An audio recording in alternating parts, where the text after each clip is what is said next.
खालिस्तानी आतंकवादी गुरु पतवंत सिंह पन्नून को अमेरिकी धरती पर मारने की साजिश की गई। इस मामले में एक भारतीय निखिल गुप्ता को चेक रिपब्लिक से पकड़ा गया, लेकिन गौर करने वाली बात यह है कि निखिल गुप्ता ने खुद इस वारदात को अंजाम देने की कोशिश नहीं की, बल्कि कुछ लोगों को हायर किया, सुपारी दी। ये डील फाइनल हुई $1 लाख में, लेकिन ये हिटमैन जिसे निखिल गुप्ता ने हायर किया वो था कौन? आखिर कैसे निखिल गुप्ता की साजिश का पर्दाफाश हो गया? आखिर वो कौन सा भारतीय अधिकारी है जो इस पूरी साजिश में कथित तौर पर निखिल गुप्ता को गाइड कर रहा था? बताएंगे सब कुछ इस वीडियो में, लेकिन सबसे पहले सब्सक्राइब बटन को प्रेस कर लें और वीडियो देखते हुए कमेंट बॉक्स में अपनी हाजिरी लगा दें। नमस्कार, मेरा नाम है मेघना सचदेवा, आप मुझे देख रहे हैं लोकमत हिंदी पर। सबसे पहले ये जान लीजिए कि पूरी साजिश के इस मामले में गुप्ता को 14 जून को चेक रिपब्लिक से अमेरिका प्रत्यर्पित किया गया। 17 जून को उसे न्यूयॉर्क की एक अदालत में पेश किया गया, जहां उसने कह दिया कि उसने कुछ नहीं किया।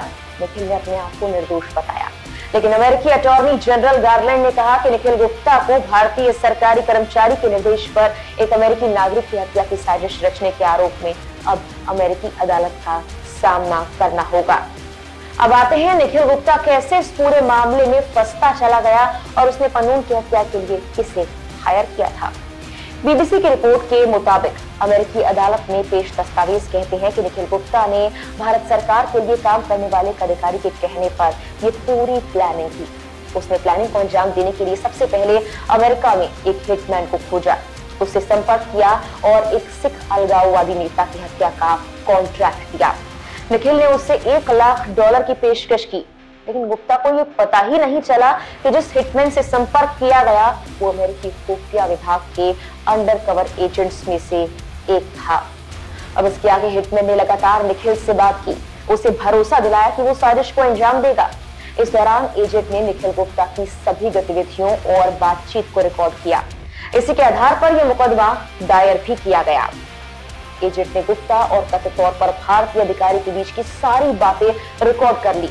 अमेरिकी एजेंसी की जांच के हवाले से यह बताया गया कि निखिल और भारतीय अधिकारी के बीच लगातार एन्क्रिप्टेड ऐप के जरिए बातचीत हो रही थी और इस बातचीत के दौरान गुप्ता दिल्ली या आसपास के इलाके में ही मौजूद था। कोर्ट में दायर किए गए पेपर के हवाले से बीबीसी की रिपोर्ट में यह भी बताया गया कि निखिल गुप्ता पर गुजरात में एक आपराधिक मामला चल रहा था। इसी में मदद के बदले वो भारतीय अधिकारी के साथ मिल गया और न्यूयॉर्क में हत्या करवाने के लिए राजी हो गया। 12 मई को गुप्ता को भारतीय अधिकारी की ओर से बता दिया गया कि उसके खिलाफ चल रहे आपराधिक मामले को देख लिया गया है। आगे ये भी बताया गया कि गुजरात पुलिस की ओर से अब कोई कॉल नहीं करेगा। बातचीत में ये भी सामने आया कि निखिल ने खुद बताया कि वो नारकोटिक्स और हथियारों की अंतरराष्ट्रीय तस्करी से जुड़ा हुआ है। इससे ही जुड़ा कोई मामला गुजरात में उसके खिलाफ चल रहा था, जिसे रफा दफा किया गया और उसके बदले निखिल ने ये कथित तौर पर पूरी प्लानिंग की है। इसके बाद अमेरिकी खुफिया विभाग हरकत में आ गया और आखिरकार गुप्ता को चेक रिपब्लिक से पकड़ लिया गया। बता दें कि गुरु पतवंत सिंह पन्नून वैसे तो भारत के रहने वाले हैं, लेकिन बाद में विदेश चले गए। साल 2007 में पन्नून ने सिख फॉर जस्टिस की स्थापना की। 2020 में पन्नून को भारत में आतंकवादी घोषित कर दिया गया था। माना जाता है कि भारत में या बाकी देशों में होने वाले खालिस्तानी हमलों या प्रदर्शनों में पन्नून का हाथ होता है। वक्त वक्त पर पन्नून भारत के लिए जहर भी उगलता रहता है। साल 2023 में ही आरोप लगा था कि निखिल गुप्ता ने पन्नून समेत 4 सिख अलगाववादी नेताओं की हत्या की साजिश की थी। पन्नून सिख अलगाववादी नेता हरदीप निज्जर के साथी रहे हैं। निज्जर की पिछले साल कनाडा में गोली मारकर हत्या कर दी गई थी। इसके बाद से भारत और कनाडा के रिश्तों में तल्खी बढ़ गई थी। इस पूरे मामले का आरोप कनाडा ने भारत पर लगाया था, लेकिन भारत ने इसे सिरे से खारिज कर दिया था और अब पन्नून की साजिश का ये मामला जिसमें भारत का नाम है। पूरे मामले पर आपकी राय क्या है? कमेंट कर हमें बताएं। फिलहाल के लिए इस वीडियो में इतना ही।